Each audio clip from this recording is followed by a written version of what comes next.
il y a une petite tendance en ce moment qui s'installe, on va dire, qui émerge. Je ne sais pas jusqu'à quel point elle va être relayée, en particulier dans les soins cosmétiques anti-âge, avec ce mot épigénétique. Alors il y a 3 marques en fait qui me viennent en tête, 2 du même groupe, une autre qui est une marque indépendante, dont je trouve le marketing à prendre vraiment avec des pincettes.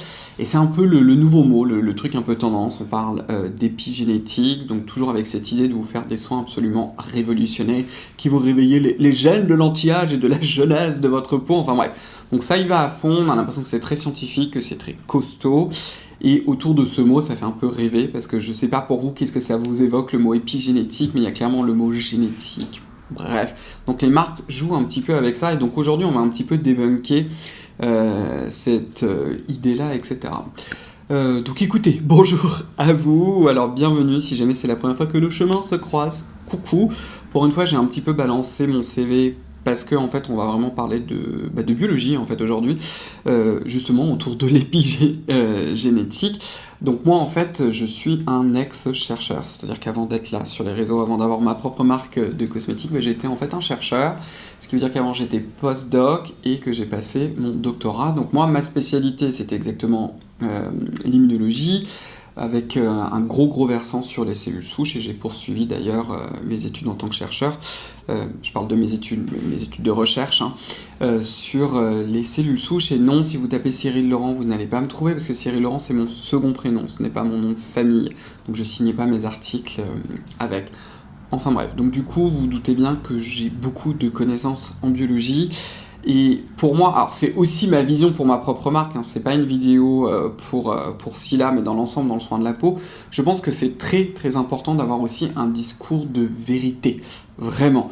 C'est-à-dire que oui, c'est important de faire un petit peu rêver les gens, et je le comprends, j'ai ma propre marque, si on a un produit, qu'on le lit, que ça fait pas rêver, on se dit qu'est-ce que c'est que ce machin, avec un discours par exemple ultra scientifique, ultra pompeux, il va dire bon ok, moi je sais pas à quoi sert ce produit, tout le monde n'a pas fait des études de biologie, donc c'est logique, Il faut quand même qu'il y ait cette dimension de communication et qu'on comprenne bien à quoi sert le produit, qui est un exercice je trouve extrêmement compliqué, surtout quand on fait des formules vraiment complexes en ce moment avec Claire qui travaille avec moi. On se prend beaucoup la tête justement dessus, parce qu'on est en train de développer justement des produits dans la future gamme anti-âge de Scylla, et du coup c'est extrêmement compliqué d'expliquer simplement à quoi va servir ce produit, parce que vous doutez bien qu'avec moi et avec Claire, on va pas vous balancer juste un simple produit anti-âge qui existe, c'est vraiment des gros trucs. Donc du coup, entre vraiment cette partie de le décrire rapidement, on se dit que quelqu'un qui me connaît pas et qui connaît pas la marque, qui prend le produit dans les mains, tout de suite dit ah ouais ok, ça sert à ça. Et en même temps d'être dans ce discours de vérité, mais qui nous fasse quand même un peu rêver, parce que c'est beau aussi un petit peu de rêver, c'est un exercice très compliqué, donc je le comprends. Ce qui, moi, me gêne quand même énormément, c'est quand, en fait, on est face à des discours très scientifiques, très lourds, et au final, en fait, il n'y a rien derrière. C'est-à-dire que c'est absolument creux, et c'est pratiquement, en fait, de l'arnaque quand même, On est très tendancieux. Donc du coup, j'avais envie qu'on regarde ça ensemble. Alors d'abord, la première chose, je vais essayer de vous l'expliquer très simplement. En biologie, effectivement, il y a de nombreuses disciplines, mais dans les nombreuses disciplines, vous avez la génétique, et vous avez également l'épigénétique qui a, je pense, dans les années 2000, Claire, corrige-moi pendant que tu regardes cette vidéo, mais l'épigénétique, en fait, c'est énormément développé dans les années 2000, parce qu'on a découvert énormément de mécanismes, en fait, qui sont liés à ça. Donc la génétique, finalement, c'est un petit peu l'étude de nos gènes. Donc de façon vraiment très simple, l'ensemble de votre organisme, en fait, enfin plutôt l'ensemble de vos cellules qui nous composent, du coup, ont ce qu'on appelle de l'ADN. Et cet ADN est fragmenté en différentes bibliothèques, pour ainsi dire. C'est un petit peu comme des bibliothèques qu'on a séparées, qu'on appelle en fait les chromosomes. Et en fait, à l'intérieur, on a donc ces longs filaments d'ADN qui sont organisés dans l'espace et qui vont contenir des gènes. Les gènes, qu'est-ce que c'est? En fait, c'est un petit peu, de façon très simple, c'est un petit peu comme des recettes. Faut que vous imaginez en fait que vous avez la bibliothèque pour, moi j'en sais rien, tous les livres qui concernent les gâteaux, tous les livres qui concernent les crèmes, tous les livres qui concernent le salé, etc. C'est un petit peu ça en fait l'idée. Et donc du coup, dans chacun des livres, vous allez avoir différentes recettes. De façon simple, par exemple, si on va prendre des choses visuelles, on va prendre par exemple les yeux. Vous savez bien qu'on a tous des couleurs d'yeux différents, et donc du coup, chez nous tous, on a ces gènes qui vont coder, qui vont avoir l'information pour donner la couleur des yeux, sauf que votre information à vous sera différente de la mienne. Et exactement, elle est sans doute différente de ce que vous avez eu de papa et de ce que vous avez eu de maman, et c'est l'expression, c'est la façon dont les cellules vont utiliser ces gènes qui vont déterminer votre couleur des yeux. C'est de façon un petit peu très simple que je vous l'explique. Et pour ainsi dire, en fait, l'étude de la génétique, c'est l'étude justement de ces gènes. L'étude de l'épigénétique, en fait, c'est cette discipline en biologie qui va étudier l'expression de ces gènes. C'est-à-dire qu'on va se poser la question, ok, toutes les cellules de notre corps, elles ont toutes justement les mêmes gènes. Quel que soit l'endroit, elles les ont. C'est exactement la même. Par contre, une cellule de la peau va se servir principalement des gènes de la peau. Des cellules de votre intestin vont se servir des gènes dont elles ont besoin pour faire leur fonction de cellules intestinales, de cellules cardiaques, de machin, etc. Et du coup, cette expression va aussi varier. Exemple typique avec notre peau, parce qu'on va faire vraiment les choses très très simples. Vous utilisez un nouvel exfoliant. Vous utilisez un exfoliant qui est peut-être un petit peu costaud, donc cet exfoliant, qu'est-ce qu'il va faire ? Il va faire peler la surface de votre peau, ce qui va envoyer en fait un signal aux cellules vivantes juste en dessous, pour leur dire, non mais écoutez les filles, là on a été décapé en haut, il faut refaire de nouveau la barrière cutanée. Donc ces cellules vont du coup se mettre à proliférer. Mais donc du coup, pour que ces cellules se multiplient, elles ont besoin d'activer les gènes qu'on appelle de la prolifération cellulaire. C'est-à-dire c'est les gènes qui ont les recettes pour dire comment on fait maintenant pour refaire du matos, pour refaire d'autres cellules. C'est un petit peu l'idée. Pareil, vous restez, je sais pas, un quart d'heure, 20 minutes au soleil sans protection solaire, oh mon Dieu. Du coup, votre peau va être exposée aux UV, vos cellules vont être abîmées, et donc du coup, elles vont se mettre à exprimer, à utiliser des gènes du stress pour pouvoir essayer de se réparer.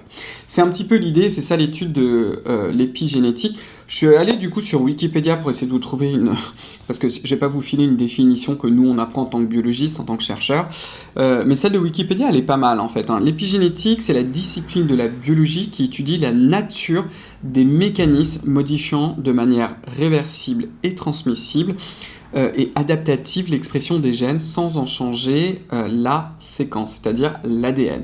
C'est-à-dire en fait que nos cellules, pour pouvoir faire ça, pour pouvoir se dire je vais utiliser ce gène ou celui-ci, il y a tout un mécanisme, en fait il y a plusieurs types de mécanismes pour dire toi ce gène par exemple qui fait partie de l'intestin dont j'ai pas besoin, on va te rendre silencieux. On va faire en sorte que la cellule ne puisse pas l'utiliser. Et ça, c'est quelque chose qui est effectivement réversible. Et vous avez aussi d'autres types de modifications dont je ne vais pas vous parler aujourd'hui, mais qui permet justement du coup aux cellules de pouvoir comme ça réagir finalement à l'environnement et à s'adapter. Donc ça peut être à l'environnement quand la peau elle est stressée, aussi au cours du développement, parce que quand on est enfant, c'est pas la même chose que quand on est adolescent, que quand on a la vingtaine ou quand on a beaucoup plus, vous avez compris, etc. Donc c'est ça l'épigénétique. La notion que je vais vous faire passer en fait là, c'est que le simple fait de mettre une bonne crème hydratante va déjà en fait modifier cette expression des gènes. Typiquement, si vous mettez une bonne crème hydratante adaptée à votre type de peau, votre peau va perdre moins de l'eau, elle va être beaucoup plus hydratée, donc tous les gènes du stress hydrique vont du coup être inactivés et votre peau va être en mode « Oh, je suis très bien !» Et donc du coup, elle va pas être en stress. Alors que si votre peau elle est déshydratée parce que vous avez par exemple une peau normale et que vous utilisez un gel ultra léger et qu'elle est déshydratée, votre peau va se mettre à exprimer certains gènes un petit peu du stress hydrique pour dire « Ouais, je suis tout desséché !» au secours, et par exemple la prolifération va aussi se mettre en branle, il y aura certains gènes du stress, etc. Ou votre peau, on est en plein été, il fait très très chaud, vous êtes dans un sauna, vous avez certaines protéines de choc thermique qui vont s'exprimer pour faire un stress. Je vous donne cette notion-là parce que, en fait, au final, avoir juste une simple bonne routine, avoir une bonne crème solaire, déjà juste la base, ou utiliser un sérum au rétinoïde ou de la vitamine C, ça je vous ai déjà fait des stories sur Instagram là-dessus, va modifier en fait l'épigénétique de vos cellules. Donc en fait, finalement, c'est pas un argument marketing parce que tout le monde le fait. Alors, on va faire le focus un petit peu sur 3 marques, on va dire presque 2. La première, en fait, c'est la marque Skin Diligent. Je vous avoue que je ne suis pas un très très grand fan de la marque Skin Diligent, vous me posez de temps en temps la question. Il y a de grandes raisons. Je trouve que le prix des produits est souvent beaucoup trop cher pour ce qu'il est.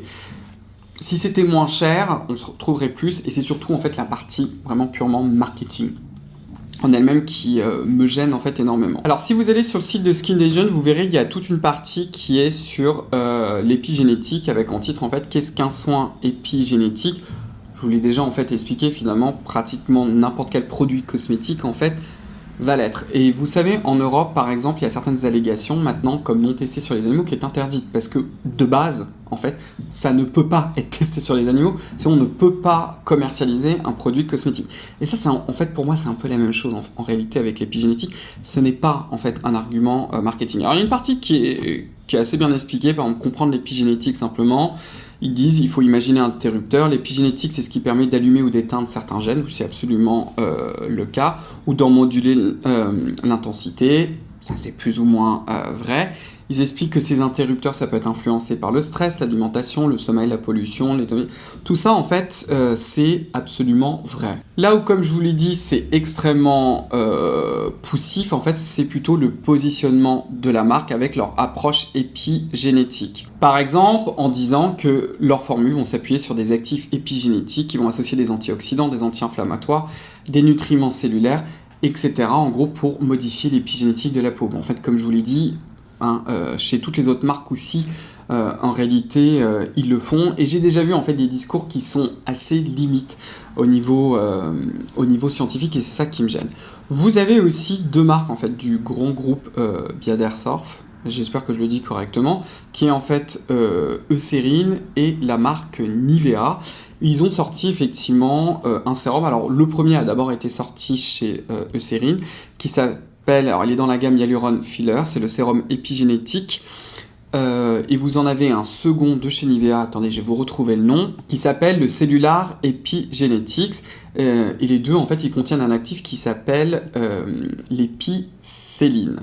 Donc eux aussi, en fait, un petit peu l'idée, c'est que leur actif, en fait, ça va réactiver certains gènes de la jeunesse, donc probablement par des modifications épigénétiques comme il ne l'était pas en fait avant. Mais j'ai envie de dire, en fait, si vous prenez tout simplement un sérum au rétinoïde, au hasard au rétinol, je vous en avais parlé 15 fois, mais on pourrait faire la même chose avec de la vitamine C, bah en fait ça va déjà être la même chose. Donc vous voyez, c'est ça en fait que j'aime pas trop, parce qu'ils le mettent en avant, et je pense que d'un point de vue marketing, on aurait pu le faire d'une façon différente, et on va dire moins trompeuse, parce qu'effectivement le nom épigénétique tabasse. Chez Eucérine, comme on a un tout petit peu de temps, en fait leur sérum, il est à base d'un actif, alors eux qu'ils ont appelé l'épicéline, mais en réalité son nom, parce que j'ai les retrouvé, ça s'appelle la dihydromyricétine, qui est en fait un actif qui est dérivé de la vigne en fait. Enfin exactement ils appellent vine tea, je sais pas exactement ce que c'est en français. Le nom en fait de la plante, ça s'appelle Ampelopsis grossedendata leaves. Donc en fait c'est un extrait qui vient des feuilles de cette plante. Alors en réalité en fait c'est quelque chose qui est aussi utilisé apparemment en médecine traditionnelle japonaise. Moi j'ai pas tellement lu, mais c'est décrit comme ayant des activités anti-cancer, donc à prendre avec des pincettes, parce que si c'était miraculeux, on serait au courant. Antioxydant, ce serait aussi anti-inflammatoire, donc ça, une marque, par exemple, ne peut absolument pas le dire, donc on va dire calmant. Antibactérien, ce serait même antiviral, il y aurait une protection aussi cardiovasculaire, donc peut-être pas jusque-là, mais en tout cas, il y aurait des études internes au sein du groupe Biodersurf, en fait, pour montrer en fait que ça a une action sur certains gènes, des gènes dits de jeunesse au niveau de la peau. Alors évidemment, dans le groupe Biodersurf, il y a quand même forcément beaucoup plus de ressources que pour une petite marque. Je ne sais pas si ça a été directement, parce que je ne vais pas regarder dans le détail et c'est pas très important, financé par eux, mais il y a quand même un article scientifique qui montrerait en fait que cet actif, donc l'épicéline ou la dihydromyricétine, inhiberait ce qu'on appelle la méthylation de l'ADN. Ça fait partie des différents mécanismes, comment on module en fait l'expression de certains gènes, et que du coup ça aurait une activité rajeunissante sur les cellules de la peau. Alors malheureusement, et comme bien souvent, ce sont essentiellement en fait des données qui sont in vitro. Ça a été fait essentiellement sur des kératinocytes, c'est-à-dire sur les cellules de l'épiderme. Donc qu'est-ce qui se passe au niveau dermique? On n'en sait rien. Donc voilà. Why not? Mais c'est pour ça, et en fait, ce que je voulais vous dire dans cette vidéo, c'est faites quand même attention à certaines claims marketing. Ça ne veut pas forcément dire que le sérum est inefficace et qu'il soit nul, hein. D'ailleurs, si vous voulez essayer l'un des deux, moi j'aurais tendance à vous recommander le Nivea, parce qu'au niveau formulation, il est quand même un peu plus sympa. Vous avez de l'alcool en 2e ou 3e position chez Eucérine, comme bien souvent, donc ça j'aime pas trop. Alors évidemment, ça dépend de la concentration, etc. Moi, je ne l'ai pas essayé, mais en tout cas, c'est quelque chose qu'on retrouve beaucoup dans les formulations de chez Eucérine. En fait, on a quand même de l'alcool qui est assez haut dans la liste des ingrédients, donc parfois en cas de barrière cutanée, pas très contente. Voilà. Est-ce que ce genre de sérum, ça va être vraiment la révolution anti-âge? Je ne l'ai jamais essayé. J'aimerais vous dire que oui, mais non. Et ils font partie, en fait, finalement, de cette classe de produits qui sont en fait des plus. Ça ne va pas remplacer. Je vous ai fait une vidéo d'ailleurs récente sur d'autres produits que j'adore comme le H-Proteome, le NCEF Revitalize Sérum par exemple de chez Filorga. Et j'en oublie un, je sais plus hein, là lequel, mais ça peut être par exemple les EGF de Bioeffect qui sont en fait des sérums qui sont très très chers, qui ont on va dire un gros versant anti-âge, mais c'est pas la base de votre routine. Ça, c'est seulement pour celles et ceux d'entre vous où vous avez du budget, hein, parce que clairement, vu le prix, voilà. Et vous voulez compléter, en fait, les choses et tester. Mais ce n'est pas la base d'une routine anti-âge. Voilà. Donc, j'espère un petit peu que cette vidéo de débunkage, je sais pas comment le dire en français, mais bon, je pense que vous avez compris ce que je voulais dire, va un peu vous aider et avoir un peu plus clair. C'est des choses un petit peu trop poussives au niveau marketing qui vraiment, en fait, me dérangent parce que l'épigénétique, c'est une science. C'est tout un versant de la biologie qui est extrêmement complexe. Et donc, quand ils arrivent comme ça en train de... On a l'impression que c'est la révolution. Je suis là, non mais calmez-vous les gens. Et comme je vous l'ai dit, votre simple crème hydratante va déjà influencer l'épigénétique de votre peau, c'est-à-dire l'expression de vos gènes. Donc voilà, on se calme. Allez, écoutez, je vais vous laisser avec ça. Si vous avez apprécié cette vidéo, je vous invite à me donner un pouce bleu, à vous abonner, à enclencher la cloche des notifications. Puis écoutez, on va se revoir très très vite dans une prochaine vidéo. Au revoir les zouzous, bye bye.